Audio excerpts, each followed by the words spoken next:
Welcome to Chris Chats To.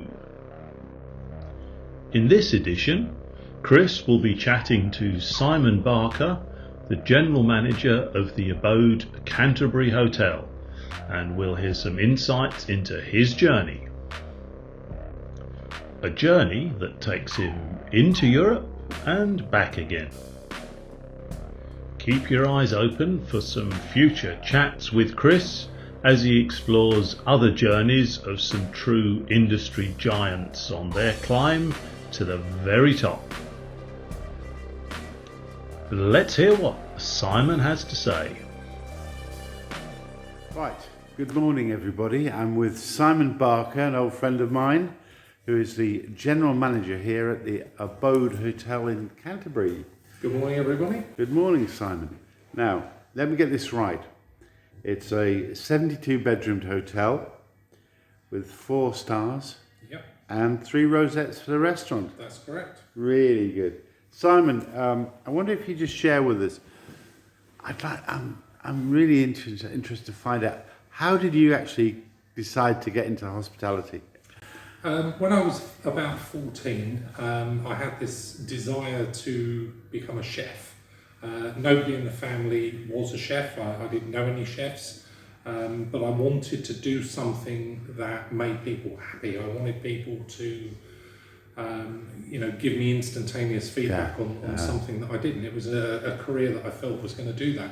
So at 16, I enrolled in college. I left school at 15, went to college for 2 years. Wasn't very good at school because it didn't really interest me.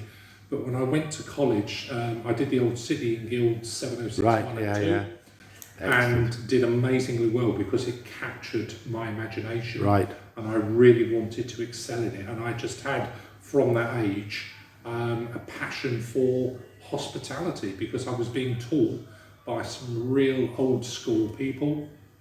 And I enjoyed every single minute of the time I was at college. That's really good, isn't it? It's really good that you enjoyed it, and it's really nice that you're inspired by the people who taught you and you got on. So, after you left college, what was your first job, Simon? It was a 4-month placement in France. Really? One of my food service lecturers at college was a sort of butler to a very rich American couple who owned a 10-bedroom chateau in the Loire Valley. Oh, very nice. 160 acres. And I went there for 4 months as a junior butler. So I learned the very fine art of front of house service, worked with a beautiful household of staff, French chefs, roommates, and we entertained the couple's friends in this chateau. So I learned how to, clean Rolls Royces and serve ex-presidents of France because they were very well connected. So I did that for 4 months, came back to England and started to work as a commis chef at the Oxford and Cambridge Gentlemen's Club in Pall Mall, and I did that for 18 months. The Oxford and Cambridge Gentlemen's Club in Pall Mall. Sounds very, very grand. It was a good time. It was good classic French food. Loved the atmosphere of working in a kitchen with a superb bunch of guys, and we had a great head chef, Ted McGee, it was only the sort of lure to go back into or to go into hotels as a butler which drew me out of the kitchen. Yeah, I was offered a job at the St Ermin's Hotel, part of the Stackis Group. Yeah, I remember back in the day. They were looking for a butler to open up a new arm of one of their hotels, one of their gentlemen's clubs, and I went there and that was it. I unfortunately never went back into the kitchens because I stayed front of house because, again, found that I loved that part of the industry. Unfortunately, but fortunate for your wife then. Well, I don't know now, Chris, because I still love cooking. That's right. I still do a lot. Never goes away, does it? It doesn't ever go away. And I pass that down to my children. That's excellent. And they have a fantastic love of all things French because that was how I was trained. So mercifully, we have done that, and I just love, that part of the cooking at a weekend and stuff. So. Well, so do I, but my children love eating. How did you progress, Simon? Well, Stackis had an industry-leading training management program, which was a 2-year program. I was lucky enough to spend my 2 years at the St Ermines Hotel in London, which was is still there now. Fantastic 300 bedroom hotel. Yeah. In St James's, and I literally spent anything from sort of 2 weeks to 2 months, depending on where I needed to grow my knowledge. But I worked in every single department in that hotel. I cleaned toilets in housekeeping. I worked in the kitchens. I worked in front of house, reception. So I covered every single part of that.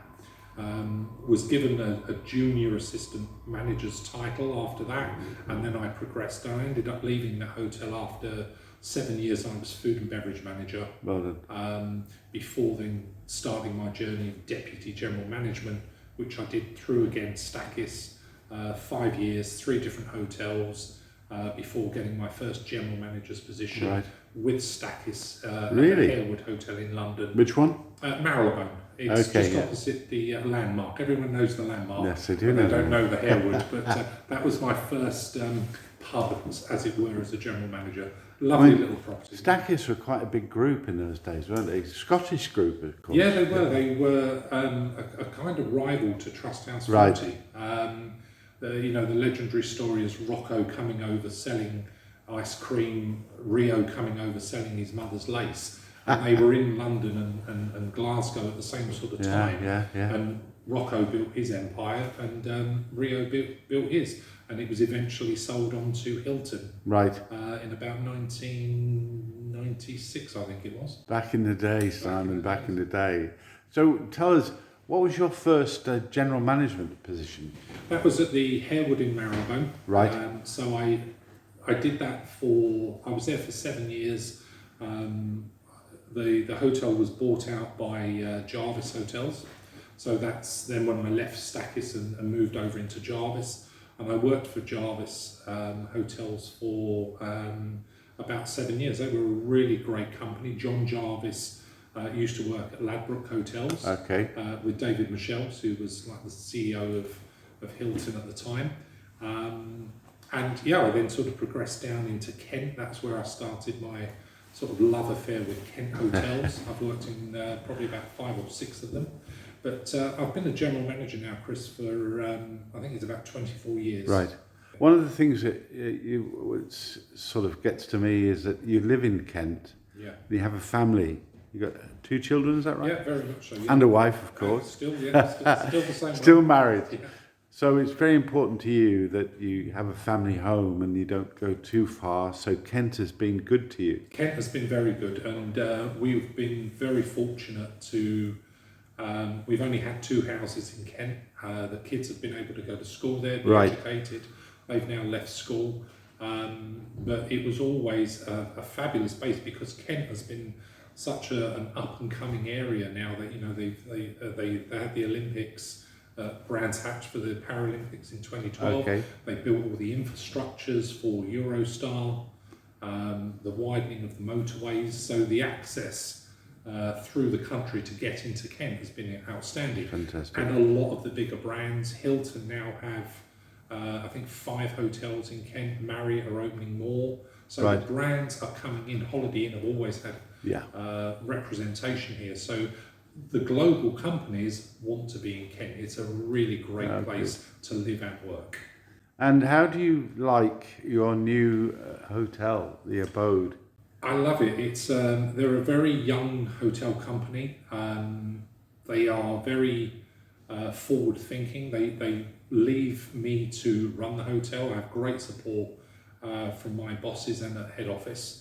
And thankfully I have a great team of people. A lot of them live locally as well. Canterbury is a very, very vibrant city to live and work in. And I've only been here for sort of 7 months, but really excited to, come out into leave the roadmap behind and start operating the hotel and, showing Andrew Brownsford Hotels what I can do and what the team can deliver. Excellent. Now tell me, could you help us here? What would you recommend anyone getting into the hospitality industry do at the moment? I think it's really important to understand that you want to be part of the industry, and the only way you're going to do that, Chris, in my opinion, is to get into the industry. You know, education is absolutely fine. I think a grounding is essential, but you know, we like when we recruit, a lot of our staff want the urgency to sort of join the industry and not sort of sit behind books and sort of education, but get into it, jump into it with both feet, embrace it, enjoy it, and it's the only way you're ever going to truly know that it is an industry that you want to get into. And it's I've been doing it for 39 years. But I would always say to people, get in, get stuck in, get a job, and go and learn about hospitality. It's fantastic. Would you say it's more an attitude than anything else? Very much so.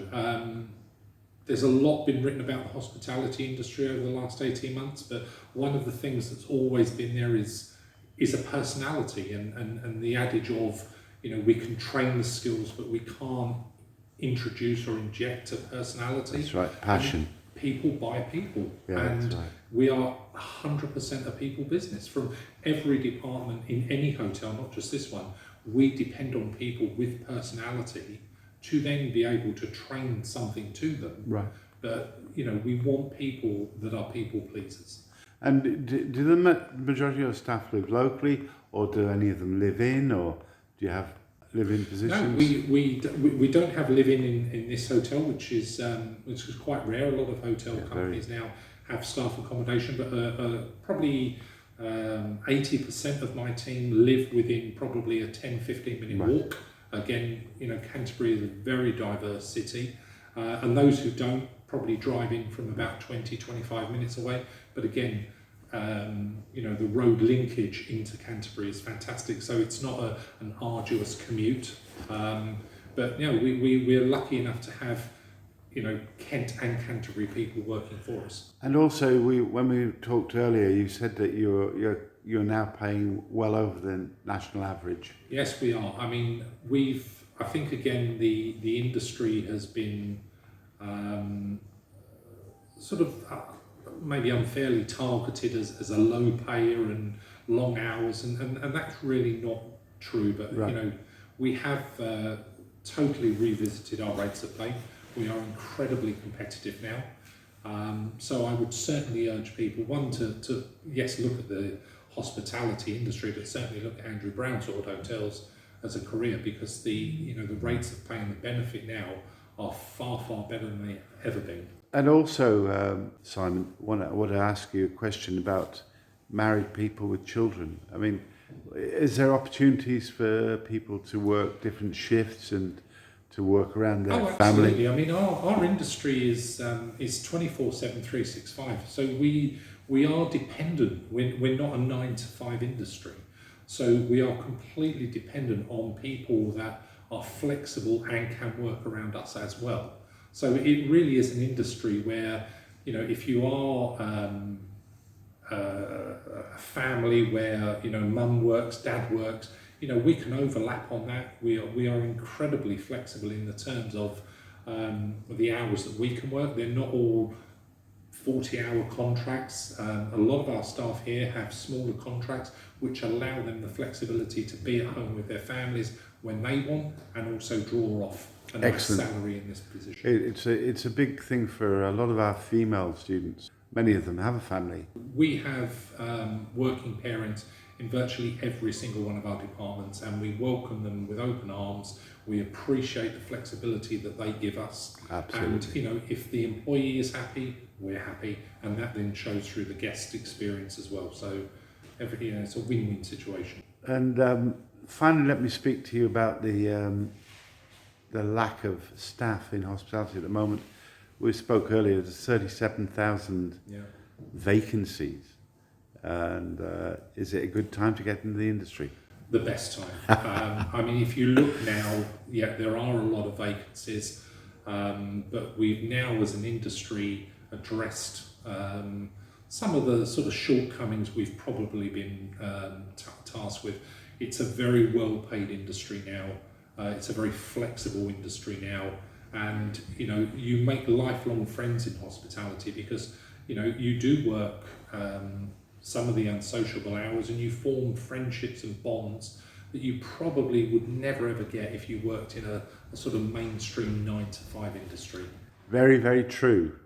Very, very true indeed. I've still got a lot of friends I worked with many, many years ago, and I've loved it. Simon, I'm going to say thank you very much to you. That's my pleasure. And you're going to show me around your hotel and more. And thank you very much for doing our this pleasure. Thank you reverent very much interview. indeed. See you soon.